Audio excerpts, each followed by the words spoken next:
सूर्यवंशी महासभा छत्तीसगढ़ राज्य की ओर से परम पूज्य भारत रत्न बोधिसत्व डॉक्टर बाबा साहब के परिनिर्वाण दिवस पर उन्हें खाना बन के कोटि कोटि नमन करते हुए मैं बहुजन समाज में जन्मे सभी संतों गुरु महापुरुषों को सादर नमन करता हूं। और आज के इस कार्यक्रम के मुख्य अतिथि आदरणीय दाऊराम रत्नाकर साहब, जिन्होंने इस बहुजन समाज को जगाने के लिए लगभग 40-45 वर्ष लगातार संघर्ष कर रहे हैं।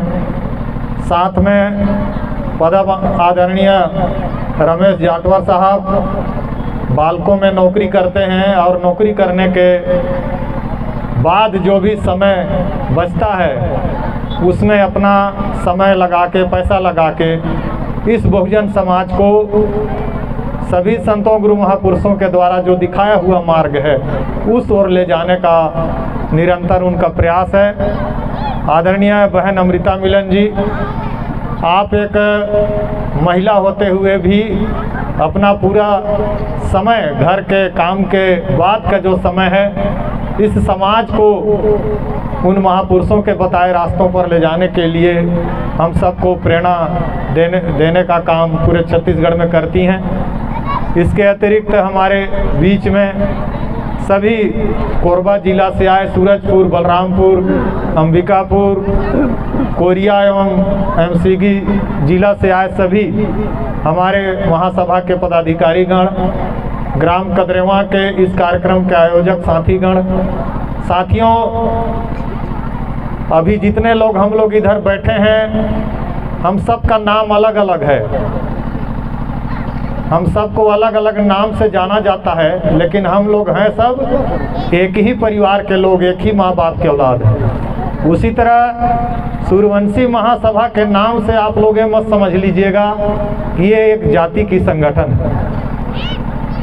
कालम है छत्तीसगढ़ के अनुसूचित जाति का, उसमें अनुक्रमांक 14 में उल्लेखित है, सिर्फ उस नाम को इसे दर्शाया गया है। और इसका जो लक्ष्य है, इसका लक्ष्य है सामाजिक परिवर्तन, आर्थिक मुक्ति और आत्मसम्मान का। जिस संघर्ष को बुद्ध से लेकर मान्यवर कांशीराम साहब और उनके द्वारा नियुक्त किए गए उत्तराधिकारी के रूप में बहन आदरणीय मायावती जी चला रही हैं, उससे हूबहू मिलता जुलता हमारा मकसद है। क्योंकि इस देश में अभी आप लोग ने देखा होगा कि जितने भी वक्ता हमारे बीच में आए सबने सबसे ज़्यादा राजनीति की ओर आपका ध्यान आकर्षित किया। तो राजनीति क्या है? ये हमारी बातें नहीं हैं, ना अतिथियों की कही हुई बातें हैं।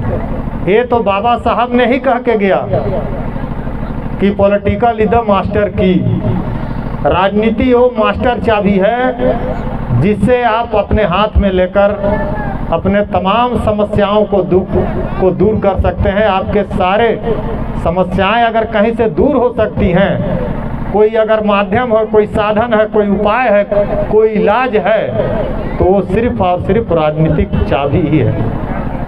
और उन्होंने आज हमें पंच से लेकर राष्ट्रपति बनने का अधिकार दिया। हमारे भी लोग 75 साल से मंत्री, विधायक, सांसद, राष्ट्रपति तक बन रहे हैं बहुजन समाज के लोग। लेकिन क्या उनके, हमारे लोगों के बन जाने से हमारी समस्या दूर हो गई? नहीं हुआ।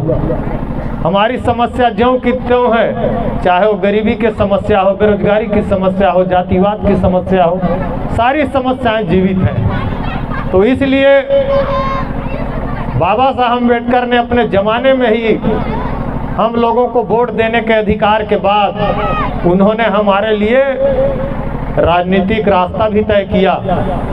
उनके जाने के बाद उनके काम को आगे बढ़ाते हुए, बाबा साहब के ही काम को आगे बढ़ाते हुए मान्यवर साहब ने भी हमें राजनीतिक प्लेटफार्म दिया।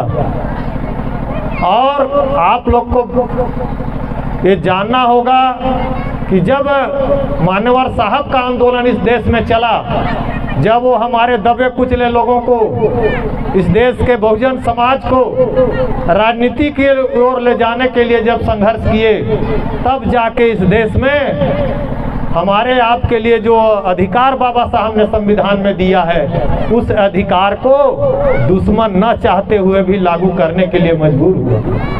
चाहे वो पिछड़े वर्ग के लिए आरक्षण की बात हो, तमाम हक अधिकार आज जो लोग देते जो लोग हैं, ये सिर्फ आपके हमारे संघर्षों के कारण हो रहा है। तो इसलिए जितने भी महापुरुष आप देख रहे हैं बैनर में, ये सारे लोग का जीवन ही राजनीति रहा है। छत्रपति साहू जी कुर्मी महाराज खुद राजा थे। गुरु रविदास ने कहा ऐसा चाहूँ राज में, मतलब राजपाट की बात उन्होंने भी किया। गुरु घासीदास जी ने गुलाम भारत में ही अपने बेटे बालक दास को राजा बनाया। बाबा साहब ने भी हमें राजनीतिक प्लेटफार्म दिया, मानवर साहब ने दिया। तो ये तमाम महापुरुषों को अगर हम जानते हैं, समझते हैं, तो हमें सिर्फ सत्ता की ओर सत्ता और सम्मान एक दूसरे का